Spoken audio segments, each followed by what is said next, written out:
بسم اللہ الرحمن الرحیم۔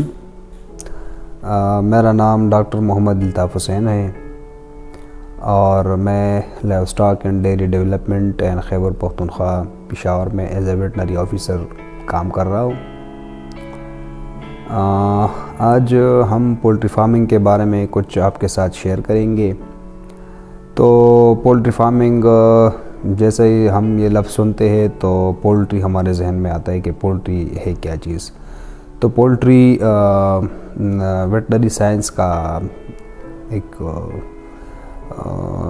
برانچ ہے جس میں ہم ڈومیسٹیکیٹڈ برڈز کے بارے میں جانتے ہیں، معلوم کرتے ہیں، اس کے بارے میں بات کرتے ہیں اور ان کی جو میٹ پروڈکشن ہے، جو گوشت ہے اور جو انڈے ہے ان کے بارے میں ہم بات کرتے ہیں۔ اس میں زیادہ تر ہمارے پاس جو ہے نا مرغیاں اس میں شامل ہے، یہ کویلز اور ٹرکیز یہ شامل ہے اس میں۔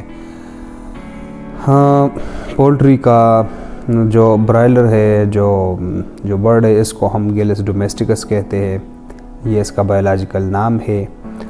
اور پولٹری کے اس فیلڈ کو ہم آرنیتالوجی کہتے ہیں۔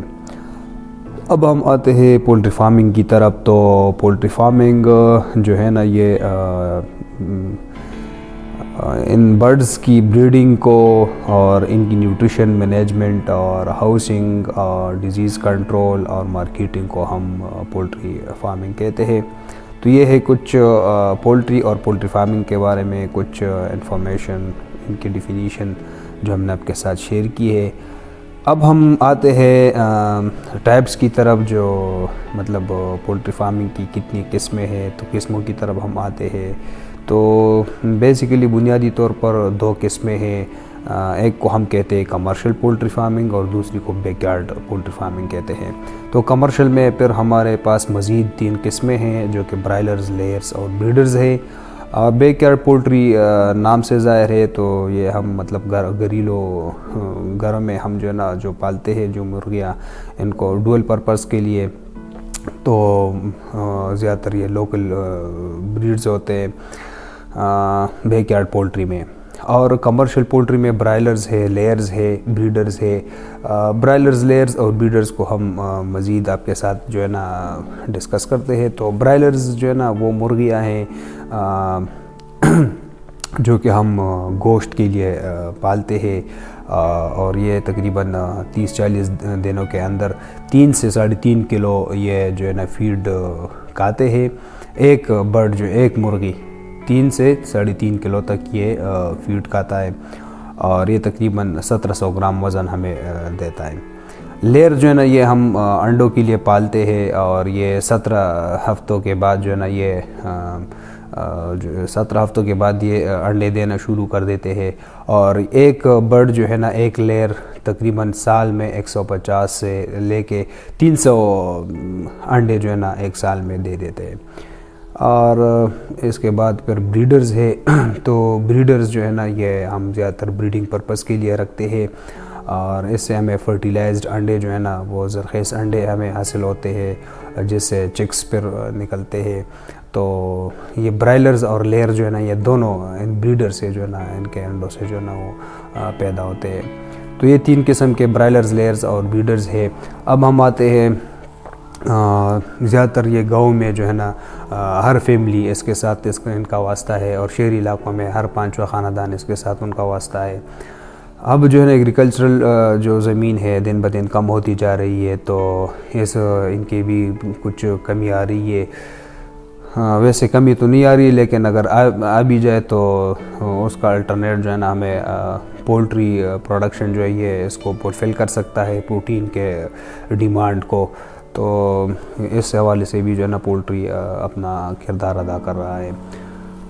اب لائیو اسٹاک و پولٹری کے درمیان اگر ہم مقابلہ کریں، ان کو دیکھیں، تو پولٹری کا جو ہے نا یہ برڈز کا FCR جو ہے نا یہ بیسٹ ہے، اور ان کی فیڈ ایفیشینسی بھی اچھی ہے۔ انکیوبیشن پیریڈ ان کا تقریباً 21 دن ہے پولٹری برڈز کا، اور لارج جو بڑے جانور ہیں ان کا جسٹیشن پیریڈ تھوڑا لمبا ہوتا ہے۔ ایمبریو ڈیولپمنٹ جو ہے وہ پولٹری میں باہر اس کا مطلب وہ ہوتا ہے، ایمبریو ڈیولپمنٹ ہوتا ہے باہر، اور جانوروں میں جو ہے نا جسم کے اندر ایمبریو ڈیولپمنٹ ہوتا ہے۔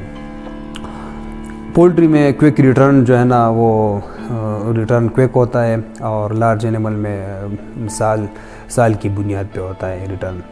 اس طرح پولٹری فارمنگ جو ہے نا اس میں کم انویسٹمنٹ کی ضرورت ہوتی ہے، اور یہ سٹارٹ کرنے میں مطلب یہ آسان ہے as compare to life stock کو سٹارٹ کرنے میں زیادہ انویسٹمنٹ کی ضرورت ہوتی ہے، جبکہ پولٹری کو سٹارٹ کرنے میں انویسٹمنٹ کی ضرورت کم ہوتی ہے۔ اب پولٹری کاروبار کی اہمیت کیا ہے، تو ظاہر بات ہے کہ پولٹری سے ہمیں گوشت اور انڈے ملتے ہیں جو کہ پروٹین کا ایک ذریعہ ہے، اور ہائی بایولوجیکل ویلیو بھی ہے ان کی، اور یہ جو ہے نا انکم کا ایک ذریعہ ہے، اور روزگار کے جو ہے نا مواقع مہیا کرتے ہیں یہ جو پولٹری فارمنگ ہے، یہ جو کاروبار ہے۔ اور اس کے لیے جو ہے نا انویسٹمنٹ جو ہے نا وہ کم انویسٹمنٹ کی ضرورت ہوتی ہے پولٹری فارمنگ سٹارٹ کرنے کے لیے۔ ریٹرن جو ہے نا وہ ریٹرن کی جو ایکسپیکٹیشن ہے وہ کوئک ہے، اور یہ جو پولٹری کا مینیور ہے، جو کھاد ہے، یہ نائٹروجن اور آرگینک میٹر کا جو ہے نا ایک ان سے مالا مال ہوتا ہے، نائٹروجن اور آرگینک میٹر سے مالا مال ہوتا ہے پولٹری کا جو کھاد ہے، جو مینیور ہے۔ اور پولٹری برڈ جو ہے نا زیادہ تر تجربات میں بھی استعمال ہوتے ہیں، چاہے میڈیکل میں ہو چاہے ویٹنری سائنسز میں ہو، تو ان میں بطور تجرباتی ایکسپیریمنٹل یونٹس استعمال ہوتے ہیں۔ اور یہ جو پولٹری فارمنگ ہے یہ پارٹ ٹائم بھی ہم کر سکتے ہیں اور فل ٹائم بھی کر سکتے ہیں، اور یہ اس لحاظ سے بھی اس کی مینجمنٹ جو ہے نا وہ لیڈیز جو ہے نا عورتیں بھی کر سکتے ہیں، اور جو بچے ہیں وہ بھی ان کی مینجمنٹ جو ہے نا وہ کر سکتے ہیں۔ اب اس طرح ہے کہ جو پولٹری انڈسٹری میں ہیں، جو ان کے پلیئرز ہیں وہ کون سے ہیں، تو پلیئرز پولٹری انڈسٹری کے جو پلیئرز ہیں وہ فیڈ ملز ہے، ہیچری والے ہیں، اور پولٹری فارمز ہے، ہول سیلر ہے، ریٹیلرز ہے، ویکسین اور میڈیسن پروڈکشن ہاؤسز ہے، فیکٹریز مطلب جہاں پہ میڈیسن بنتی ہے، ویکسین بنتی ہے وہ ہے، ڈسٹریبیوٹرز ہے، مڈل مین جس کو ہم کہتے ہیں۔ تو یہ مین پلیئرز ہے پولٹری انڈسٹری کے، اور یہ جو ہے نا پولٹری انڈسٹری کے وہ یہ چلاتے ہیں۔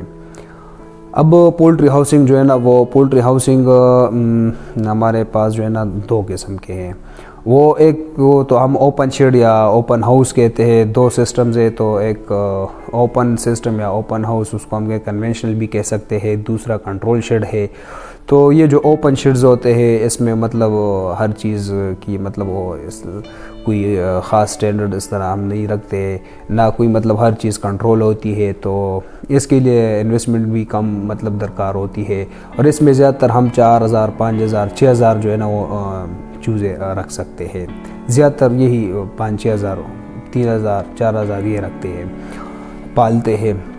کنٹرول شیڈ جو ہے نا یہ تھوڑا ایکسپینسو ہوتا ہے، اور اس میں پر شیڈ جو ہے نا ہم تقریباً 30,000 تک ہم چوزے پالتے ہیں، ایک شیڈ میں ایک کنٹرول شیڈ میں 30,000 تک یہ نارمل ہم جو ہے نا اس میں پالتے ہیں، کم زیادہ ہو سکتے ہیں لیکن زیادہ تر 30,000 تک چوزا جو ہے نا وہ اس میں ہر چیز کنٹرول ہوتا ہے، چاہے ٹیمپریچر ہو، چاہے فیڈنگ ہو، چاہے نمی ہو، مطلب کولنگ ہو، کولنگ پیڈ جو ہے، فینز ہو، جو بھی چیز ہو وہ بٹنز کے ذریعے ایک کنٹرولر ہوتا ہے، اس کے ذریعے ہم اس کو کنٹرول کرتے ہیں اور ایڈجسٹ کرتے ہیں۔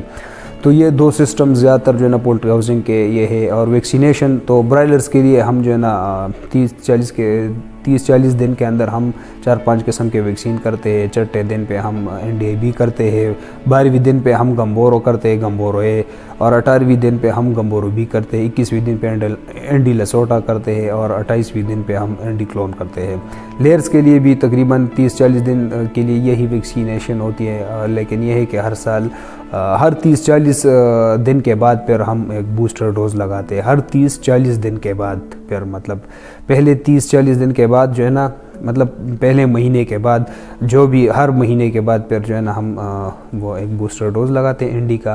اس طرح بریڈرز کے لیے بھی جو ہے نا سیم ہے، جس طرح لیئرز کے لیے ویکسینیشن کا پروسیجر ہے تو بریڈرز کا بھی جو ہے نا اسی طرح کا ہے۔ تو یہ کچھ ویکسینیشن کے بارے میں بتا دیا. اب فیڈ کون سا مطلب ہم ان کو دیتے ہیں, پہلے 10-12 دن کے لیے ہم کون سا فیڈ دیتے ہیں, 10-15 دن کے لیے, پھر اس کے بعد کون سا, پھر تو یہ 3 قسم کے فیڈ ہے ہمارے پاس. پہلے جو چوزے چھوٹے ہوتے ہیں تو ان کو ہم مطلب وہ سٹارٹر دیتے ہیں 15 دن کے لیے, پھر 25 دن تک ہم جو ہے نا وہ گروور دیتے ہیں, اور پھر اس کے بعد جو ہے نا چاہے لیئرز ہو تو یا بریڈرز ہو یا مطلب ریئرز, تو اس کو ہم پھر فینیشر یا لیئر فیڈ دیتے ہیں. یہ تو فیڈ کے بارے ہم نے بتا دیا, 3 قسم کے فیڈ ہے, سٹارٹر, گروور اور فینیشر یا لیئر فیڈ. اب ڈیزیز کے بارے میں ہم بتاتے ہیں. تو پولٹری کے کچھ بیماریاں ہیں, پولٹری برڈز کے جو خاص بیماریاں, تو ان کے نام ہم آپ کے ساتھ شیئر کرتے ہیں. تو اسپرجلوسز اور فال ٹائیفائڈ, یہ زیادہ تر جو ہے نا ارلی چکس مورٹیلٹی میں, مطلب ارلی چکس کی جو مورٹیلٹی ہوتی ہے زیادہ تر اسپرجلوسز اور فال ٹائیفائڈ اس کی وجہ سے ہوتی ہے. پھر اس کے بعد یہ CRD کرونک ریسپیریٹری ڈیزیز ہے, ای کولائی ہے, گمبورو ہے, IBD انفیکشس برسل ڈیزیز, اور یہ جو رانی کیت ہے, نیوکیزل ڈیزیز ہے, اور IB ہے. یہ کچھ بیماریاں ہیں, میرکس ڈیزیز ہے, ویسرل گاؤٹ. تو یہ بیماریاں جو ہے نا یہ پولٹری برڈز کی کچھ بیماریاں تھی جو ہم نے آپ کے ساتھ شیئر کی. یہ جو باتیں, یہ جو انفارمیشن ہم نے آپ کے ساتھ شیئر ہوتی ہے تو پولٹری فارمنگ کے بارے میں تھی. اب آپ کے ذہن میں کوئی سوال اٹھتا ہے, کوئی سوال آتا ہے, تو آپ بذریعہ کمنٹس پوچھ سکتے ہیں. آپ میرے Gmail پہ پوچھ سکتے ہیں, driltaafet@gmail.com. تھینک یو سو مچ. انشاءاللہ نیکسٹ ویڈیو میں ہم ملیں گے. Thank you.